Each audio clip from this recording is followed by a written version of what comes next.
মাঝ আকাশে উড্ডয়ন করে বাংলাদেশ বিমান বাহিনীর একটি প্রশিক্ষণ বিমান।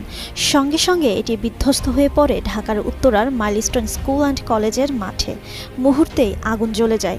চোখের সামনে ঘটা এই ভয়াবহ ঘটনার বর্ণনা দেন সেখানকার এক শিক্ষার্থী। 10ম শ্রেণীর ওই শিক্ষার্থী বলেন, আমাদের একটা পরীক্ষা ছিল। পরীক্ষা দিয়ে বের হয়ে দাঁড়িয়েছিলাম। তখন আগুন ধরা প্লেনটা আমার চোখের সামনেই বিল্ডিংয়ে আঘাত করেছে। ওই ঘটনায় তার এক বন্ধু নিহত হয়েছে বলেও জানান তিনি।